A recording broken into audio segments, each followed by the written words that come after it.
In this episode of Renewables and Things, we sit down with Joshua Resneck, a Bay Area-based solar sales veteran and a well-regarded confidant and advisor in the solar community. Josh now works at Sungage, helping solar companies provide the right solar financing solutions for their customers. We discuss how he got started in sales, working at bike shops, car dealerships, to later single-handedly closing 40 sales in a single month. Josh breaks down the steps and mentality required for any solar sales rep looking to build a personal brand equity for the long term. Hope you enjoy. Right on. Well, thank you so much, Josh, for coming on. I really appreciate you taking the time. Where are you based, by the way?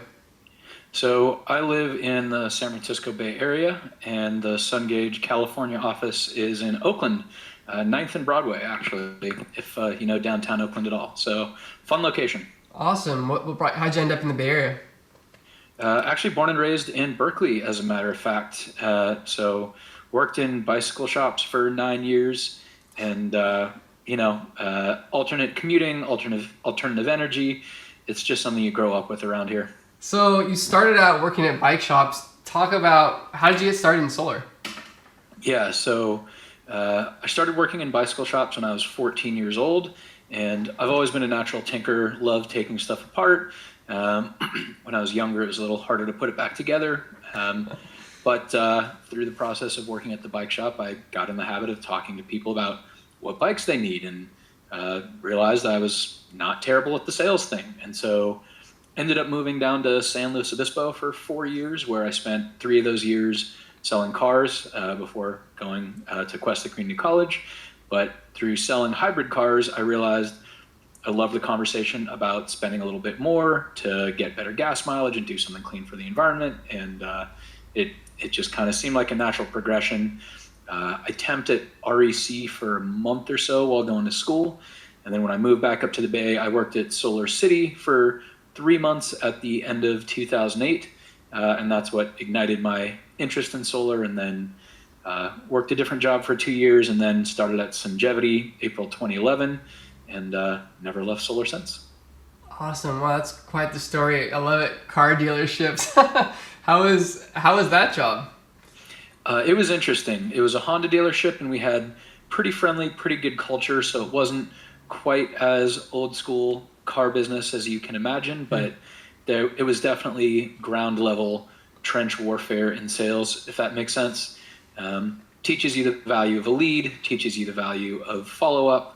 Sure. And it just teaches you that you never know what the customer's going to do.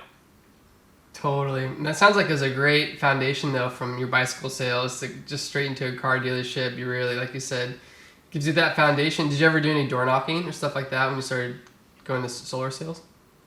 Not till much later in the game. So at Sungage, I did 4 years of inside phone sales. And actually set the company record, 40 sales in a month, which was fun and exhausting. And then went to commercial for about 1.5 years, and then went to the field team for a year. And that was where I did my first door knocking. Most of my cold lead gen approaching was either home and garden shows, farmers markets, approaching people at Lowe's, and then a lot of referrals. And my favorite way to generate referrals is just any random person you happen to meet. One of my personal favorites was the landlord sent a junk hauler guy to haul some stuff away from the side yard of the small house my girlfriend and I were renting at the time. And so I run out there in my pajamas to talk to the junk guy, and I figure you're in front of homeowners all day long. Let me tell you about our referral program, yada, yada. Follow up with him. He puts me in touch with his ex-wife. Ex-wife has not a great roof, pretty small bill. She's on care, and I don't think she had very much tax liability. So she put me in touch with her accountant, and the accountant ended up going solar. And so it's one of those things where If I hadn't charged out to my driveway in my pajamas to talk to the junk hauling guy, I would never have got that sale. That's a great lesson. Do you think, because we're in the solar groups together, and you get all these questions about, how to generate leads, and there's all kinds of programs and courses and marketers. So for the kind of guy who's just getting started, trying to get their feet wet, what would be your advice to them? It's funny you mention that because there was a thread the other day about, if you were starting brand new, what would you wish you have done? And I thought about this a lot. And the first thing I did when I was at Sungevity is reach out to everybody I know and just let them know, hey, I'm in the business. Don't try to sell them. Don't try to pitch them. Do not come on too strong, but just let them know this is what I do now, and make sure they're aware of it. And then occasionally, post things on Facebook and whatnot to remind them, because you want to be the guy who's in the industry who knows that stuff, so that people think of you. The other thing that occurred to me that I wish I had done at the time was create a personal Facebook page just for my solar business, maybe even a Google page, maybe even a Yelp page, just a way to kind of collect all my referral credibility over the years in one place. It's a great idea. So really kind of developing your own unique consultant brand underneath that kind of bigger corporate umbrella. So, yeah. Personal brand is a big deal these days, and it's been really interesting for me how I've had so much better networking through Facebook than through LinkedIn. And one thing that I've been saying for a long time is I think the modern consumer is allergic to people being ingenuine. And so you really have to find a way to forge a true rapport with people, to be yourself, to let your true personality come out. And I've had some very fun, entertaining, silly, dorky conversations with customers. And some of my favorite moments with customers are me doing silly things like forgetting that the customer's MacBook Pro does not have a touchscreen when it's sitting next to my iPad, and me realizing, oops. So silly things like that, where you share a laugh with a customer and there's a real human connection. They realize you're a real person, and when your expertise and guidance comes in, they can tell that you're being genuine.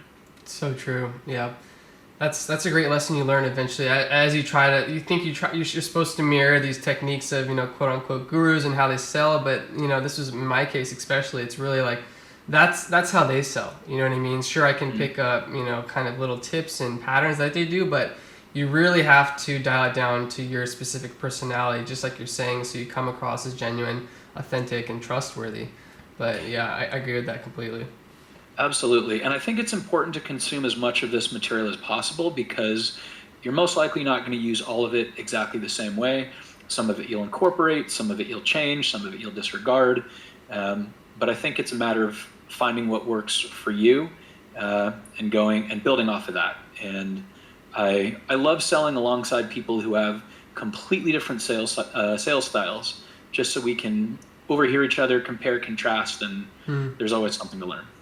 So circling back to your previous experience, how did you like selling commercial solar, or how did that compare to residential? Obviously, it's a totally different animal, but what was that experience like?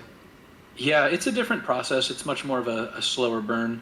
I really enjoyed the in-depth analytical, going into the weeds side of things. But I've found that I probably enjoy the shorter, faster sales cycle of residential more. Which is interesting because in my current role with Sungage as an account manager, it's a little bit of a slower sales cycle, but it's an ongoing relationship. So there's really not so much of a close, and it's much more of a constant evolution and building of rapport, trust, working relationship, etc. Tell me more about Sungage. How'd you end up there? What's their model like? Yeah, so Sungage is a lender, and I ended up with them through the last solar installer I worked for, Del Sol Energy in Brentwood. Sungage is actually one of the partners at Del Sol. And so I met the Sungage folks through them, and realized I had a couple of common connections at Sungage, and realized I really liked the culture and personality of the company and just the feel of the interactions from the people I dealt with there. And through working at Del Sol, I got more and more interested in all the different finance products and the back end of the industry. And so over time, a position at Sungage became available, and it worked out to be that I could make the move. And it's nice because Sungage even talked to Del Sol and made sure they were okay with me coming on over. So it wasn't one of those cutting and running kind of deals. It was much more of everyone involved being on the up and up and deciding that we're all okay with this transition. So I'm really, really thankful that it was able to go that way. That's really cool. So are you guys selling financing packages and programs to the actual homeowner, or do you work with installers themselves, or? So we work with installers similar to other lenders in the space that you hear about.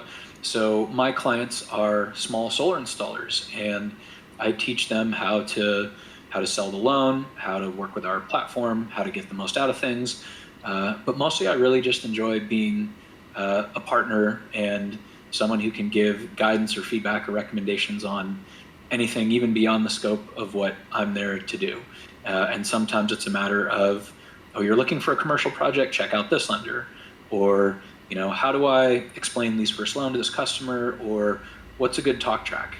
So I really enjoy deepening those relationships, getting to know my accounts, and I really enjoy working together. That's cool. So you're on the ground all day, it sounds like. So what are these smaller guys struggling with the most, and as we near the end of 2019 here?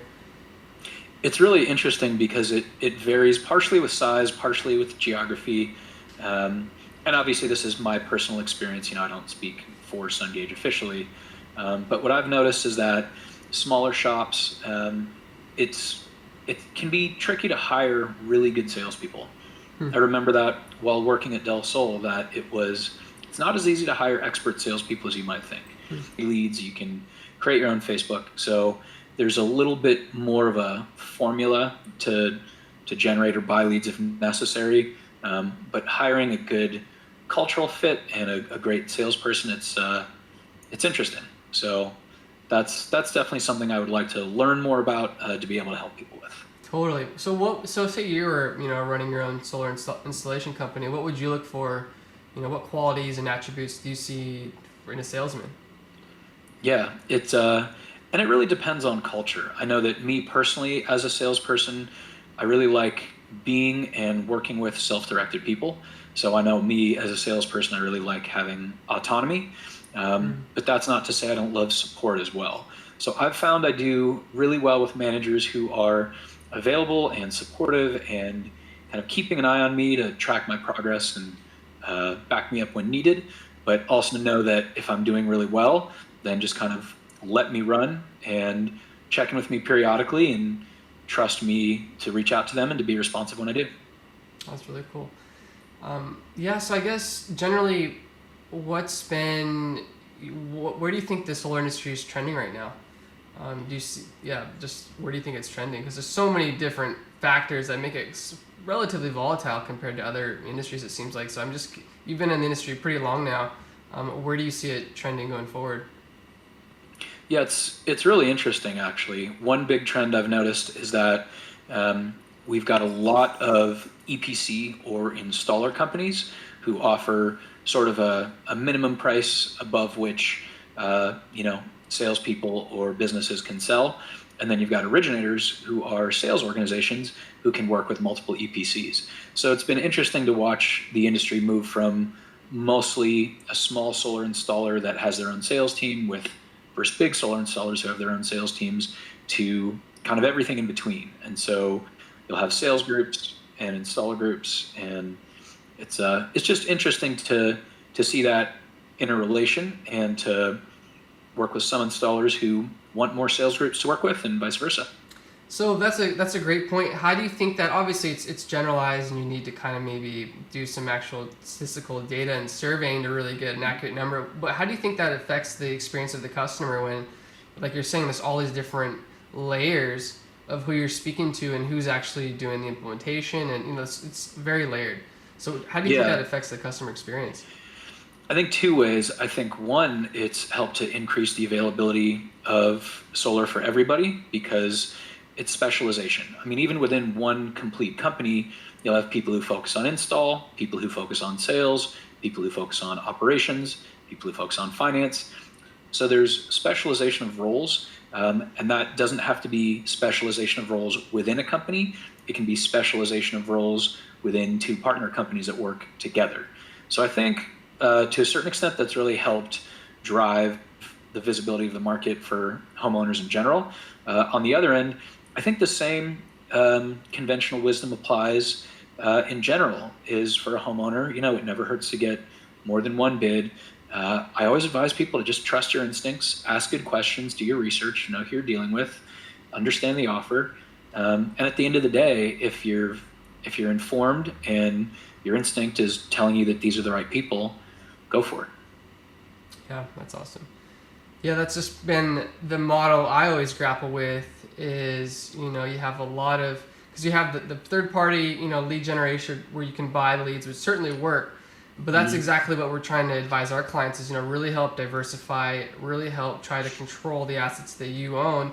But at the same time, you have all these 1099, sales contractors who need to start developing their own, lead generation assets. So there is some cannibalization effects that do go on, depending on, where they're trying to generate these leads. So it's just been, at one end, obviously it helps the EPC at the end of the day. They're getting more sales in the door. But I've always been curious, in the long term, if, having all these 1099s competing against your own in-house marketing, if that, has any sort of adverse effect. And obviously, I don't know. But I've always thought about that, you know what I mean? How can you structure them and maybe perhaps give them the tools where it's not cannibalizing your own efforts? But yeah, if you have any feedback on, have you seen the same thing or? Yeah, no, I know what you mean. And I agree. And that was one thing I remembered buying leads is that it can be very tough to know who's trustworthy, who's not. And I think the same thing applies for installers seeking sales companies, and the same thing applies for sales companies seeking installers. And so it all kind of comes back to we all have to do our discovery and our due diligence and vet each other in the same way, regardless of context, and choose who we're working with. And there was a comment thread I remember recently where I don't see the originator and EPC model as a problem as long as there are developed partnerships, familiarity, people work together consistently. I think, there are a lot of companies who work side by side with other companies for years, and that's a long-term partnership. So it's interesting to see how the industry is segmenting and churning a little bit. But yeah, I think the same conventional vetting guidance applies, and just know who you're working with, ask tough questions, and I always tie it back to trusting my gut. Yeah, that's so true. Well, that's the other thing, because I'm on, you're on Facebook, you're scrolling around, and you see these ads, and there's that community page model where you're building out essentially as a pseudo brand where you're all about, we'll help, the Bay Area's energy saving tips. So they have all these posts on their page, but really the entire purpose behind the page is to run solar ads off of. So I've been trying to do more research and say, okay, because obviously they work. If they wouldn't be used if they don't work.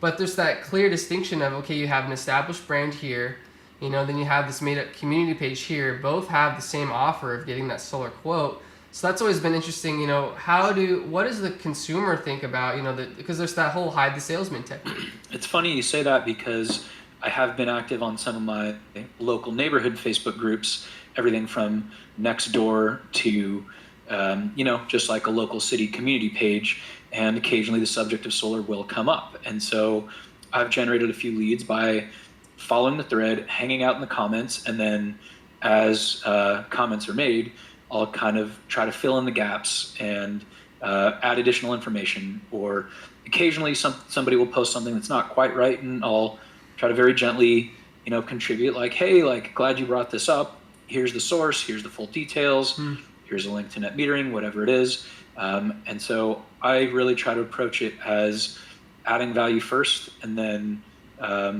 trusting that if I'm a good resource, people will want to work with me. And I've consistently generated a few leads here and there from that, both for myself selling solar, and then Sungage partners who want to work with me as well. So I really, and to tie that back to the hiring, I think culture is very, very important, and I want to hire people that are contributors that want the group as a whole to be successful, and like being self-directed, and so I like to work with people like me who want to add value first, and then we're all going to be successful together. Yeah, so true.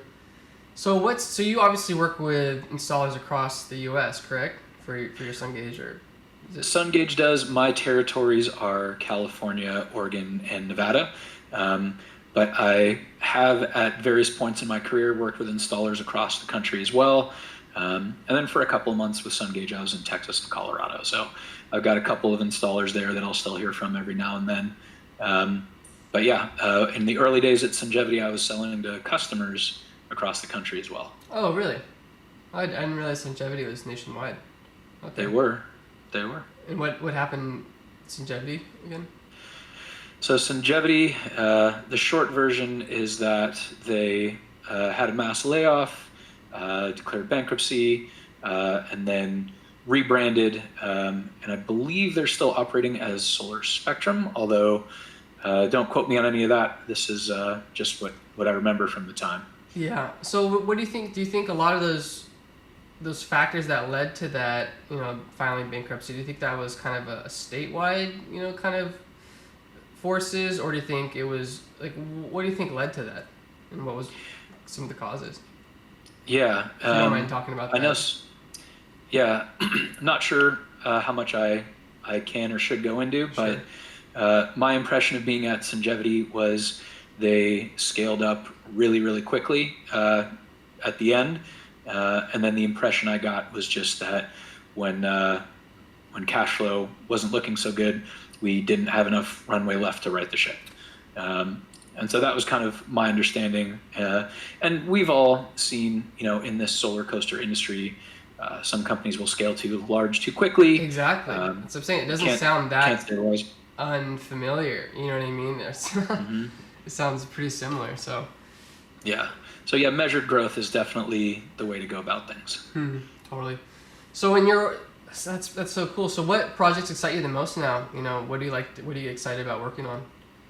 Yeah, I would say the projects that I'm most excited by these days are working with small but growing installers who have a fair amount of experience in solar and are excited to kind of be doing their own thing for the first time.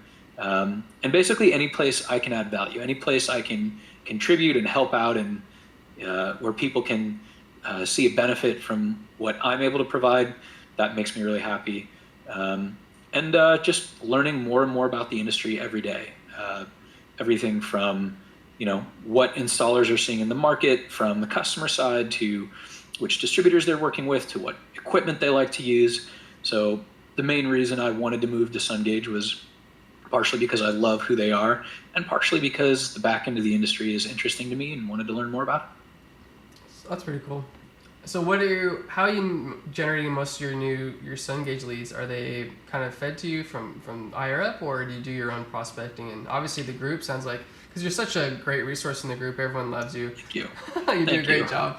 But I'm just curious what that strategy is like, if you want to even talk about that. Or I don't want you to give away too much of your secret sauce either, but.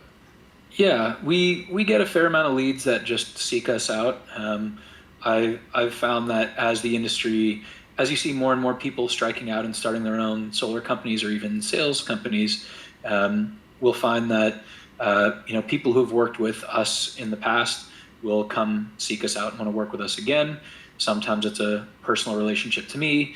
Other times it's, they know of us from the solar industry. And then I do a little bit of my own prospecting. I'm active in the group, and I try not to actively recruit and prospect in the group. I really try to just add value first. And if I see someone who it seems like maybe there's a fit to work together, sometimes I'll send a message and just say, hey, what are you doing for financing? Any room for Sungage? Want to talk about it. Try to keep it super low pressure. And then occasionally I'll just do some outright cold calling. Maybe I'll see a truck driving around, or really? I'll be researching something random and I'll come across a solar company I haven't seen before, or maybe I have seen before, and just do a little bit of quick research and reach out to them. And it's just as simple as, hey, I'm from Sungage, we're a lender, who are you using for financing? How do you like it? Want to have a quick conversation. Yeah, no, I love that. That's great. I need to pick up the phone, I think, a bit more. Just like what you're saying. That's great. Frankly, just keep it super genuine and super upfront. I've had cold calls where the receptionist will, be the gatekeeper, and they'll say, do you have an appointment, or do we have an existing relationship with you, or something like that, or what is this regarding? And I'll say, nope, just a cold call. How's your day going? Just own it. Don't be afraid of it. Be very casual. there's nothing inherently wrong about cold calling. I think it gets a bad name because some people who cold call don't go about it in the most accessible way. But if you're friendly and human with people, to me, it's no different than having a friendly interaction with a server at a restaurant who I've never met before. Hey, how's your day going? Ask for what you want. No, that's awesome. That's really cool. Well, I guess, have you noticed any cultural differences among the states? Because that's been interesting to me, is interacting with people in the group. I try not to get into politics most of the time with my accounts, but I've found as far as state to state, there's a little bit of a difference. I'd say East Coasters tend to be a little more direct, which I enjoy. But obviously it varies really from person to person. I think the mirroring thing comes into play not to necessarily match someone else's behavior style, but more to notice what it is that's easy for them to work with and just try to accommodate. So I don't necessarily have to act the same way as the person I'm talking to so much as figure out what is easy for them to work with and try to work around that. But I'm a fan of radical candor, and if I get somebody who's upset, who is frustrated, or even calls me up yelling at me, the first thing I'll do is thank them for sharing, frankly, and learn more about what's going on and ask them how I can help. But I love that. I never consider communication a bad thing, and I enjoy dealing with all types. That's why I'm in sales. Yeah, that's so true. So what state? Because that's what states do you think are the new upcoming hotspots for solar? I know Illinois is a big one.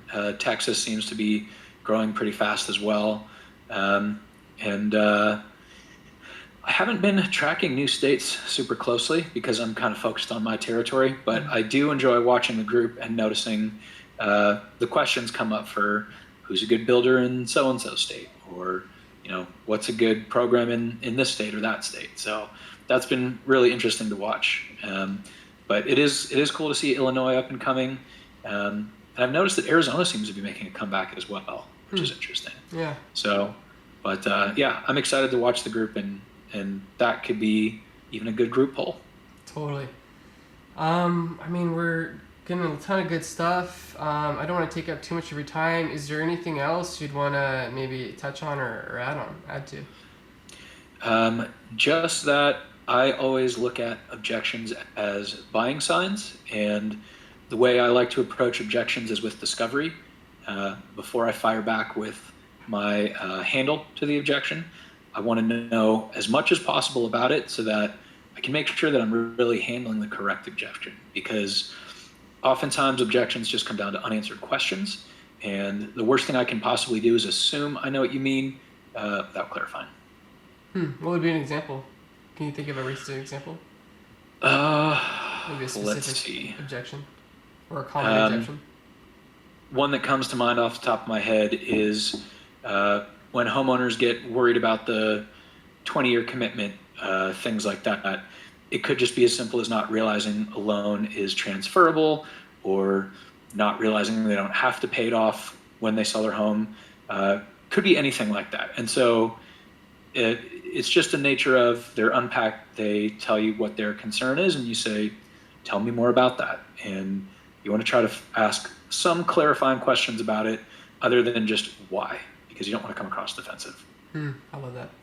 Okay, well, let's leave maybe some good takeaway. What would be, in your the order of operations and order of priority, the steps a solar company needs to take for sustainable long-term growth? What do you see those steps being? Yeah, I would say number one is defining your offer, making sure you know exactly which clients you will take on, which clients you won't. There can be a lot of back and forth in maybe projects, if that makes sense, and a lot of resources trying to make projects work that don't end up working out. So that's a lot of time that you can save if you're really clear with yourself about what's in and out of bounds, if that makes sense. What would be an example of that, the in and out of bounds, perhaps? Service area is a great example. Some projects may just be a little bit too far to drive, or some utilities may be a little bit more tricky to work with, things like that. Love it. So that's one. Another, I think, is it's important to kind of make sure you have processes defined. And processes defined doesn't mean a very elaborate or complex process. It just means having clear guidelines as far as who does what, where the overlap is, and how you decide who takes what when there is overlap. So I think it's easy to burn up a lot of time discussing each thing that comes up, deciding who and how will handle it. Whereas if a lot of that stuff is standardized, then the time spent discussing it can be saved and you can go straight to handling it. So I think just like with the originator and EPC model, specialization is important. But I think most important is just making sure that's defined clearly. So what would an example specialization be for like a residential? How much more specialized can you get? Am I understanding that right, or? Yeah, absolutely. It could be anything as simple as service area or roof types or property types, things like that. And I think also realizing what kind of customers tend to be the people that you go after. So one thing I've noticed is that sometimes the objections I hear most often are ones that I'm accidentally creating for myself. And so there may be certain customer profiles that I find easier to work with and customer profiles I don't work with as well. Just figuring out what those things are so that you can train effectively and targetedly. I love it. Yeah, that was so informative. Anything else that you want to add? I mean, covered a lot of good stuff already.